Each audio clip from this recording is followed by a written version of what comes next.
사무엘하 19장 31절에서 43절입니다.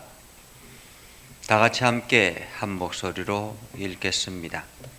길르앗 사람 바르실레가 왕이 요단을 건너가게 하려고 로글림에서 내려와 함께 요단에 이르니 바르실레는 매우 늙어 나이가 80세라. 그는 큰 부자이므로 왕이 마하나임에 머물 때에 그가 왕을 공개하였더라. 왕이 바르실레에게 이르되 너는 나와 함께 건너가자. 예루살렘에서 내가 너를 공개하리라. 바르실레가 왕께 아뢰되 내 생명의 날이 얼마나 있겠사옵기에 어찌 왕과 함께 예루살렘으로 올라가리이까. 내 나이가 이제 80세라. 어떻게 좋고 흉한 것을 분간할 수 있사오며 음식의 맛을 알 수 있사오리까. 이 종이 어떻게 다시 노래하는 남자나 여인의 소리를 알아들을 수 있사오리까. 어찌하여 종이 내 주 왕께 아직도 누를 끼치리까. 당신의 종은 왕을 모시고 요단을 건너려는 뿐이거늘 왕께서 어찌하여 이 같은 상으로 내게 갚으려 하시나이까. 청하건대 당신의 종을 돌려 보내옵소서. 내가 내 고향 부모의 묘 곁에서 죽으려 하나이다. 그러나 왕의 종 김함이 여기 있사오니 청하건대 그가 내 주 왕과 함께 건너가게 하시고 왕의 처분대로 그에게 베푸소서 하니라. 왕이 대답하되 김함이 나와 함께 건너가리니 나는 네가 좋아하는 대로 그에게 베풀겠고 또 네가 내게 구하는 것은 다 너를 위하여 시행하리라 하니라. 백성이 다 요단을 건너매 왕도 건너가서 왕이 바르실레에게 입을 맞추고 그에게 복을 비니 그가 자기 곳으로 돌아가니라. 왕이 길갈로 건너오고 김함도 함께 건너오니 온 유다 백성과 이스라엘 백성의 절반이나 왕과 함께 건너니라. 온 이스라엘 사람이 왕께 나와 왕께 아뢰되 우리 형제 유다 사람들이 어찌 왕을 도둑하여 왕과 왕의 집안과 왕을 따르는 모든 사람을 인도하여 요단을 건너가게 하였나이까 하매 모든 유다 사람이 이스라엘 사람들에게 대답하되 왕은 우리의 종친인 까닭이라 너희가 어찌 이 일에 대하여 분내느냐. 우리가 왕의 것을 조금이라도 얻어먹었느냐. 왕께서 우리에게 선물로 주신 것이 있느냐. 이스라엘 사람이 유다 사람에게 대답하여 이르되 우리는 왕에 대하여 10몫을 가졌으니 다윗에게 대하여 너희보다 더욱 관계가 있거늘 너희가 어찌 우리를 멸시하여 우리 왕을 모셔오는 일에 먼저 우리와 의논하지 아니하였느냐 하냐. 유다 사람들의 말이 이스라엘 사람들의 말보다 더 강경하였더라. 아멘. 오늘도 하나님의 은혜가 여러분의 삶에 가득하기를 바랍니다. 여러분들이 하는 모든 일들 가운데서 주님의 능력을 경험하고 그것을 세상에 자랑할 수 있는 축복의 통로가 되기를 주님의 이름으로 축복합니다. 우리가 다윗의 인생을 보면서 참으로 힘들게 살아왔구나라는 생각을 하게 되죠. 물론 우리가 다윗 하면 위대한 왕이라는 생각을 누구나가 다 가지고 있고요. 다윗 하면 믿음의 왕이라는 그러한 이미지를 가지고 있습니다. 그리고 누구나가 많은 사람들이 다윗과 같이 되기를 원합니다라고 이야기하지만 정작 다윗의 인생의 여정을 보면 험난하고 험난한 인생을 걸어왔다라는 것을 우리가 보게 되지요. 오늘 이 장면도 마찬가지입니다. 이제 아들과 전쟁을 하고 그 승리해서 돌아옵니다. 아들과 전쟁에서 아들과 싸워서 승리했습니다. 여러분 어떨까요? 가끔씩 부모와 자식 간에 재산 다툼 때문에 법정에 가는 경우들도 있다는 이야기를 듣습니다. 법정에 가서 아들과 부모가 함께 싸웁니다. 서로가 이것은 내 재산이다, 이것은 내 재산이다 라고 이야기를 하고 부모와 자녀가 함께 법정에서 싸워서 비록 아버지가 부모가 승리했다 한들 그것이 기쁘겠느냐라는 것입니다. 어쩌면 지금 다윗의 심정은 굉장히 착잡하고 어려웠지 않았을까라는 생각을 하죠.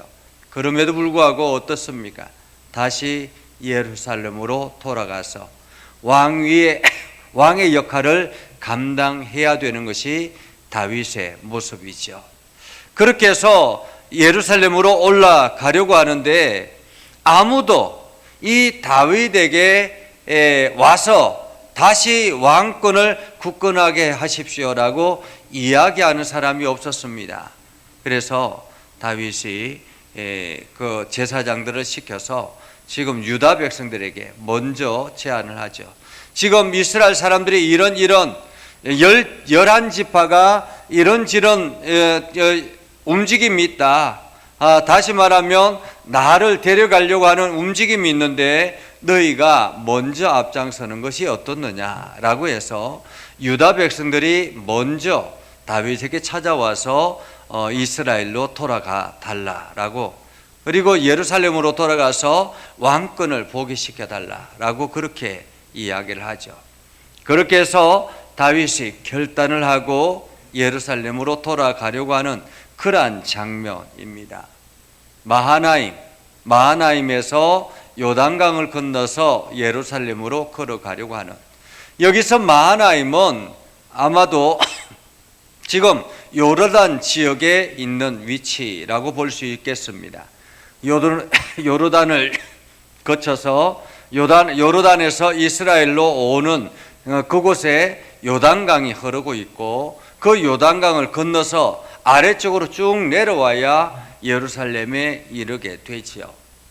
자, 마하나임에서 도망쳐갔던 그 마하나임에서 이제 출발하려고 하는 그때에 오늘 성경에 보면 바르실레가 찾아왔다라고 이야기합니다.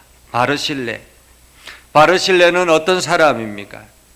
마하나임, 이스라엘 다윗 왕이 도피해서 마하나임에 있을 때에 그 모든 물자를 제공한 사람이 바로 바르실레였습니다. 그는 매우 큰 부자라고 이야기하지만 웬만한 부자 가지고 되겠습니까? 지금 우리나라로 말하면 아주 대기업 중에 하나를 가지고 있는 그러한 사람이라고 말할 수가 있겠죠. 다윗과 그 부하들이 먹고 지낼 수 있도록 모든 것들을 제공했다라면 웬만한 부자 가지고 되겠습니까? 그런데 이 바르실레가 나이가 80세라는 거예요. 지금 나이가 80세고 그가 있는 곳에서 이 마하나임까지 거리가 얼마나 되느냐면, 그가 있던 곳에서 로글림에서 요단까지라고 이야기하는데, 이 로글림은 어딘지는 정확하게 모릅니다. 그러나 굉장히 먼 거리라고 볼 수 있다라고 성경학자들은 추정합니다. 그 먼 거리를 지금 계속 다윗에게 그 생활을 안정되게 할 수 있도록 지원해 주었다라는 것입니다. 그리고 이제 승리하고 모든 문제가 끝이 나고 돌아가려고 할 때에 이 바르실레가 다시 찾아와서 다윗과 그 일행들이 요단강을 안전하게 건널 수 있도록 도움을 주려고 지금 찾아온 거예요. 그냥 물자만 제공하고 안정되게 생활하고 하는 것만 제공한 것이 아니라 이 마지막까지 최선을 다해서 다윗을 도우려고 하는 그러한 장면을 우리는 봅니다. 그런데 이 바르실레가 다윗이 왕이었기 때문에, 그리고 왕으로부터 앞으로 어떤 큰 혜택을 누릴 것이라는 기대감을 가지고 이렇게 제공했을까요? 그렇지 않은 것입니다. 이제 다윗 왕이 바르실레에게 이야기하죠. 나와 함께 예루살렘으로 가자. 지금까지 내가 나를 섬겼던 것처럼 이제는 내가 너를 섬기겠다라고 이야기합니다. 그때 바르실레가 어떻게 합니까? 아닙니다. 나는 이미 나이도 많이 먹었고 내가 이제 음식맛도 제대로 볼 수도 없고 귀도 제대로 들리지도 않고 눈도 제대로 볼 수도 없는데 내가 지금 왕을 따라가면 왕에게 폐만 끼칩니다. 나는 이제 아버지 있는 곳에 가서 그곳에서 장사 지내기를 원합니다. 그곳에서 내가 마지막 인생을 보내기를 원합니다. 라고 이야기하죠. 그러면서 이 바르실레가 정말로 다윗을 섬기려고 하는 그런 마음에서 김함이라는 사람을 소개합니다. 젊은 활동할 수 있는 다윗을 정말로 섬길 수 있는 도울 수 있는 그러한 사람 김함을 소개하죠.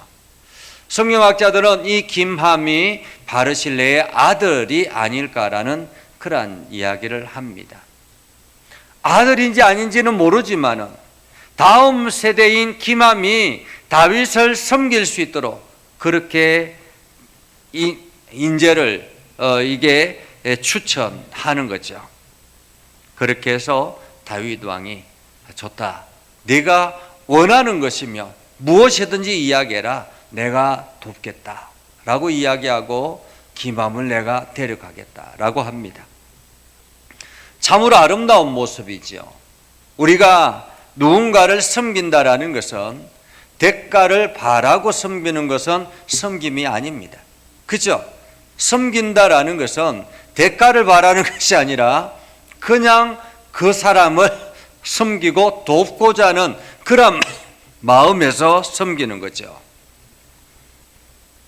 우리가 지금 정치인들이나 경제인들이나 여러 사람들이 여러 가지 문제들이 일어나는 이유는 무엇입니까? 대가성의 뇌물을 받았기 때문에 그 뇌물 때문에 어려움을 당하는 것이거든요. 우리가 내가 조금 여유가 있거나 혹은 내가 여유가 없다 할지라도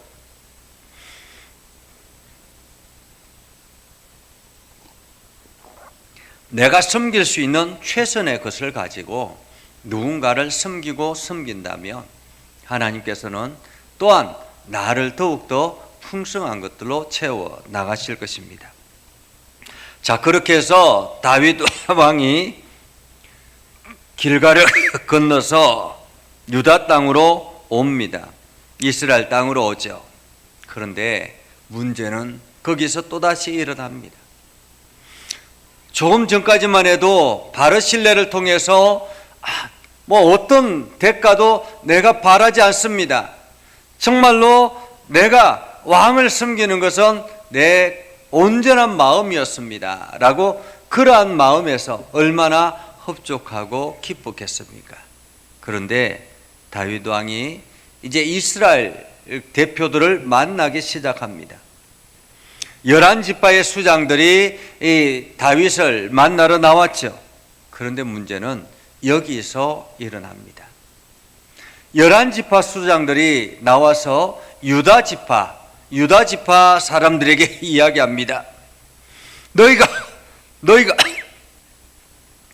어찌 왕을 도둑질하느냐?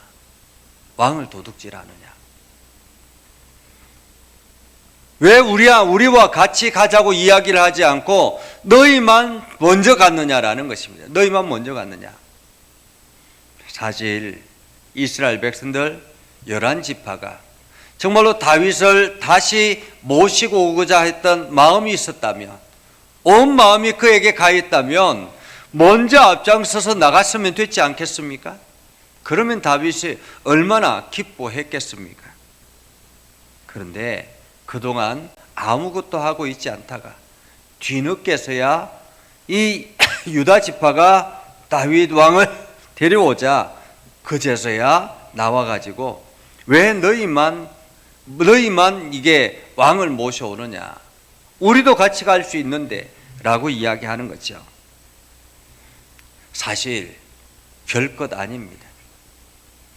실상 이 11지파가 유다 지파에게 이렇게 딴지를 거는 이유는 무엇일까요? 지금 이 다윗 왕이 누구 편에 서 있는가? 아니면 왕의 관심이 어디에 있는가? 이러한 힘겨루기, 그것을 하려고 하는 것입니다. 왜냐하면 그 다음에 11지파가 이야기하는 이유가, 너희는 왕의 종친이라고 이야기하지만 너희는 하나잖아. 한 지파잖아. 우리는 11지파다라는 것입니다. 우리는 왕에게 10몫을 가지고 있다. 너는 한 몫을 가지고 있지만 우리는 10몫을 가지고 있다라는 것이요. 그러면서 왕이 우리를 10몫을 가지고 있기 때문에 무시하지 못할 것이다라는 거죠. 이것처럼 권력 다툼을 위해서 지금 이들이 난지를 걸고 있는 것입니다. 사실 교회 안에도 이러한 갈등들이 일어날 수가 있죠. 우리 주변에 살아가는 환경 속에서도 이러한 갈등이 일어날 수 있습니다. 우리가 남을 섬기는 데 있어서 전심을 다해 섬긴다면, 그래서 욕심을 내려놓고 온 마음으로 섬긴다면 사실 이러한 마음은 없어질 것입니다. 바르실레와 같은 그러한 사람들이 11지파 수장들이었다면 아이고 고생했습니다라고 이야기하지 않았겠습니까? 오늘 우리는 조금 더 넓은 마음으로, 조금 더 하나님을 사랑하는 마음으로, 조금 더 형제를 내 몸과 같이 사랑하는 마음으로 섬기며 나아갈 때, 그때에 하나님의 크신 은혜를 경험하게 될 것입니다. 오늘 여러분들이 이 은혜를 경험하고 하나님의 풍성함을 누리며 나아갈 수 있기를 주님의 이름으로 축복합니다. 기도하겠습니다. 거룩하신 아버지 하나님, 오늘도 우리 가운데 함께 하시고 하나님의 은혜 가운데 거하게 해주심을 감사드립니다. 이 시간 우리가 다윗 왕의 인생을 돌아보며 우리를 통해서 하나님의 놀라운 역사들이 나타나기를 소망합니다.